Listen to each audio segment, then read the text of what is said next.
Hai Tribuners, kembali lagi dalam program Tribunnews On Cam. Siapa nih yang di sini jadi fansnya band Ungu? Pernah kepikiran gak sih gimana kabar band yang punya banyak karya keren setelah sang vokalis Pasha terpilih menjadi wakil wali kota Palu, Sulawesi Tengah? Nah, kita tanya langsung aja yuk sama pendiri band yang terbentuk sejak tahun 1996 ini, yaitu Maki Omar Parikesit. Selamat sore buat semuanya yang ada di sini. Saya Ruth Aureha dari tribunnews.com.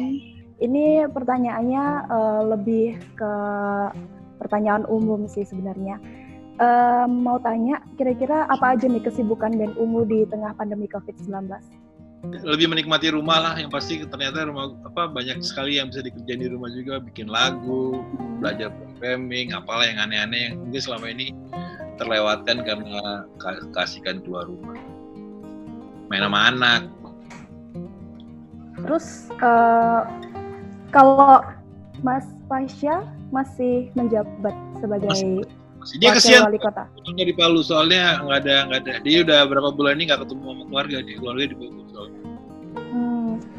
Terus gimana sih kabarnya band Ungu sendiri ketika Pasha memutuskan untuk keluar dari band Ungu? Pasha nggak keluar dari Ungu ya? Pasha masih band Ungunya lagi hibernasi kalau istilahnya. Karena ya sebenarnya kalau mau jujur sebelum pandemi ini kita ada tour kecil sih, mau jalan ke beberapa titik, ada 6 titik gitu. Tapi karena lagi kayak gini semuanya stop. Tapi pernah perform nggak sama Pasha nggak kira-kira? Enggak, belakangan ini nggak pernah. Dulu pernah waktu dia lagi kampanye, ada beberapa jadwal yang udah ada, kita bikin manggung berempat, berlima sama additional. Cuman belakangan ini yang manggung ya sama Pasha lagi. Kalau dulu waktu perform tidak bersama dengan Pasha, apakah ada kesulitan tersendiri Mas Maki? Enggak.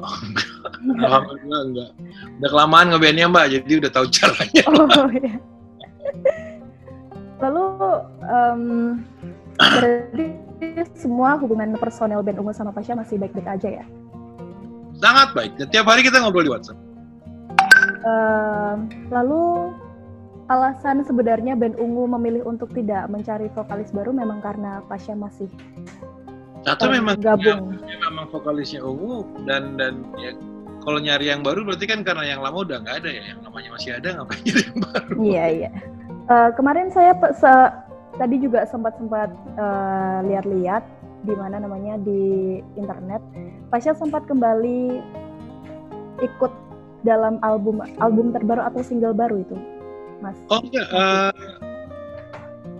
kita cuma satu lagu yang rekamannya bukan ini. Itu juga karena ada kepentingan buat lagu baru pada saat dia lagi kampanye waktu itu tahun 2015 atau 2016 lupa saya. Waktu dia lagi kampanye, jadi secara fisik dia nggak mungkin hadir di kegiatan-kegiatannya Ungu ya. Cuman setelah fungsionalitas dia mulai stabil di sana, jadwalnya dia juga lebih ketebak gitu ya. Kita mulai berkegiatan lagi berlima gitu. Karena karena sekarang PR-nya Ungu yang jadwalnya banyak bukan cuma Pasha. Si Enda juga sibuk dengan proyeknya solonya dia, Onci juga. Saya juga banyak kegiatan di luar Ungu yang lain. Jadi tadi kayak saya tadi bilang, di Ungu sekarang problemnya nyari waktu yang bisa ketemu bareng kapan. Kadang-kadang Pasha-nya bisa, kitanya nggak bisa. Kadang-kadang kitanya bisa, Oncinya nggak bisa, gitu-gitulah. Oke. Lalu apa aja nih Mas rencana-rencana yang tertunda selama wabah? Itu kita kemarin mau nggak mau dipospon. Terus kemarin ada single Ramadan kita yang pas kita mau bikin video klipnya, ada lockdown, ada PSBB ini, jadi ditunda dulu.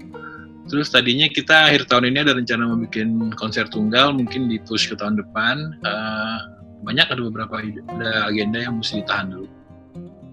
Nah, kalau dari band Ungu sendiri gimana sih caranya untuk bisa tetap eksis buat para penggemar? Contohnya kayak gini-gini ya Mas ya? Contohnya jangan banyak aturan Mas, Mbak. Band yang nggak suka diatur, orangnya yang penting masing-masing tahu posisi, masing-masing tahu job desk, masing-masing kita udah hampir bareng, jadi udah nggak terlalu banyak masalah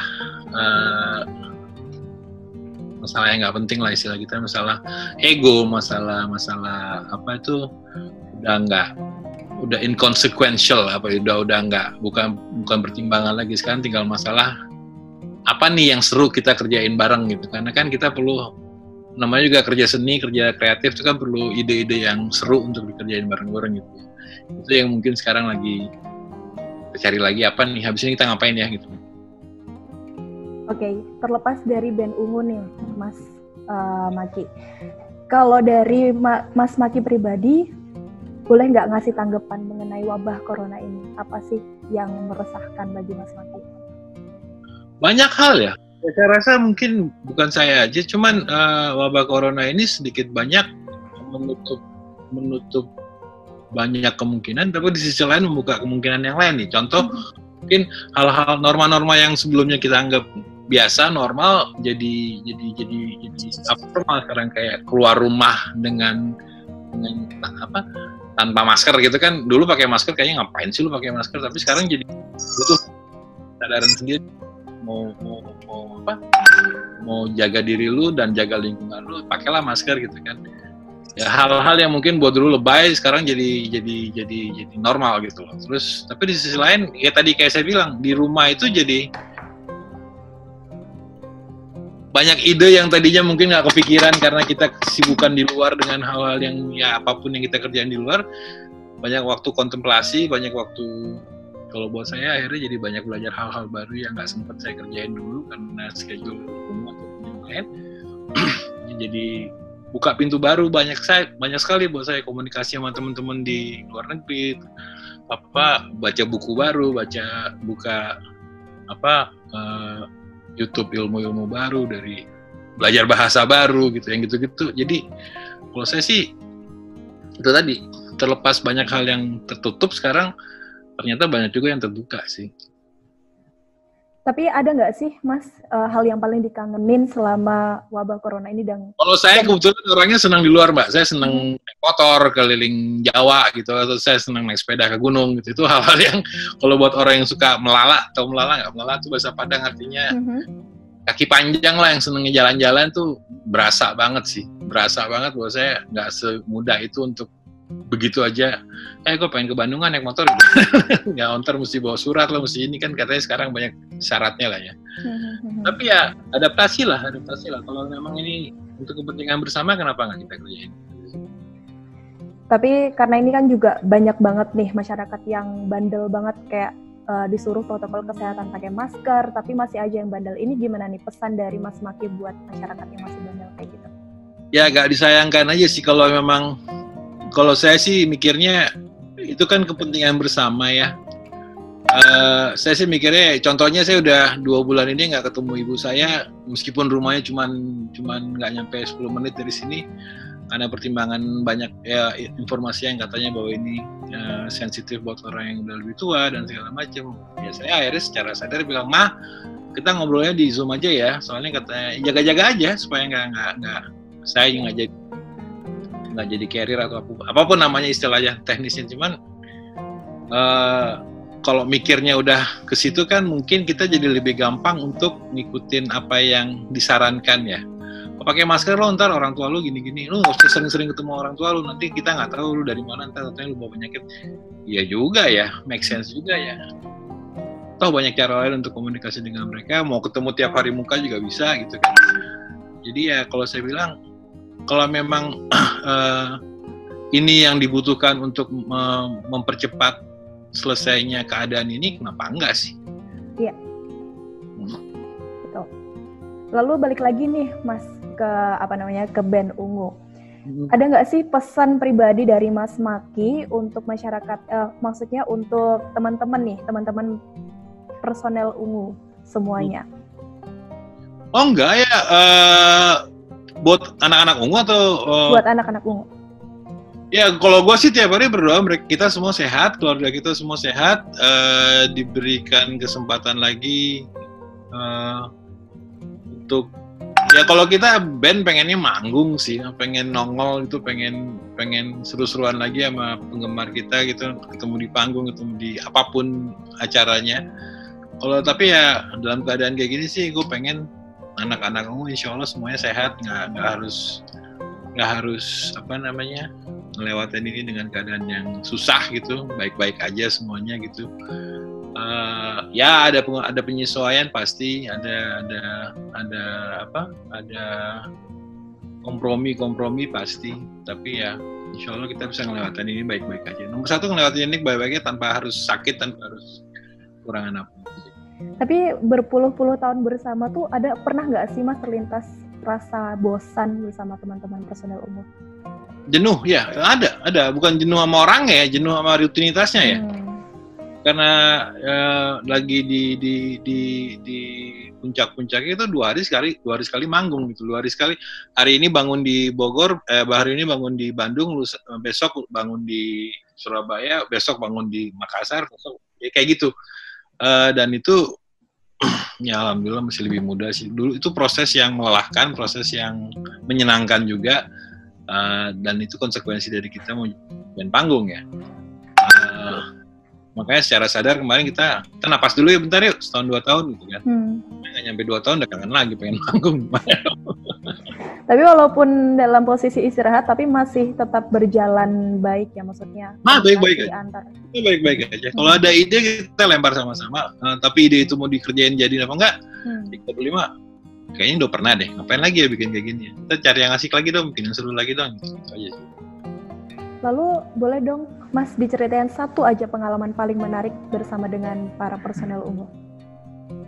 Pengalaman, wah banyak sekali ya. Yang lumayan seru sih waktu itu kalau nggak salah kita di Gorontalo panggungnya rubuh ya. Nggak tahu kenapa. Banyak banget Mbak yang dari panggung rubuh, manggung lagi sakit. Saya pernah di Padang itu keracunan makanan, perut saya melilit-lilit sampai nggak bisa bangun. Tapi harus manggung, akhirnya saya manggung duduk di kursi gitu sepanjang panggung.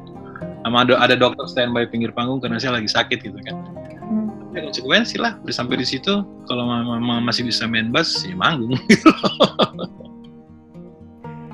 Oke. Selanjutnya ini agak keluar dari pertanyaan-pertanyaan saya sebelumnya. Kenapa sih Mas Meki mau support program pembelajaran online seperti prakerja.org? Saya support membagi ilmu, Mbak. Karena konteksnya ini kan membagi ilmu. Kalau buat saya, ya pengalaman saya dan band Ungu ini selama sekian puluh tahun ini, kalau memang bisa berguna buat siapapun ya, siapapun yang ngerasa perlu mungkin membutuhkan ilmu ini, kenapa enggak gitu. Dan hari gini kayaknya ilmu teknis itu bisa didapatkan di mana aja. Yang mungkin nggak bisa didapatkan tuh, yang nggak segampang itu didapatkan tuh. Pengalaman, Mbak. Pengalaman itu kan harus dilewatin ya. Pengalaman itu harus dilewatin atau diceritain gitu. Kayak tadi pertanyaan dari Largo, teknis main gitar dimanapun gampang, di YouTube banyak, buku banyak, apapun banyak. Teknis bikin lagu dimanapun gampang gitu loh. Tapi kalau persepsi atau perspektif mengenai bagaimana caranya, ya mudah-mudahan kami band yang sukses ya.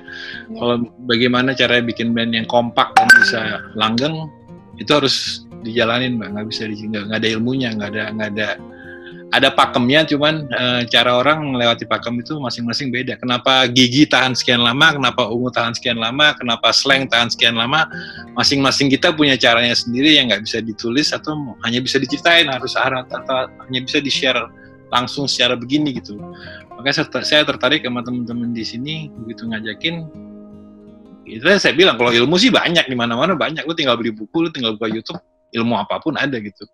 Tapi kalau pengalaman, mungkin kalau pengalaman mesti ngobrol tadi. Kayak tadi Onci, cara dia bikin lagu, kalau dia demo cara dia bikin lagu langsung, mungkin orang terimanya lebih beda daripada dia sekedar baca buku kali. Oke.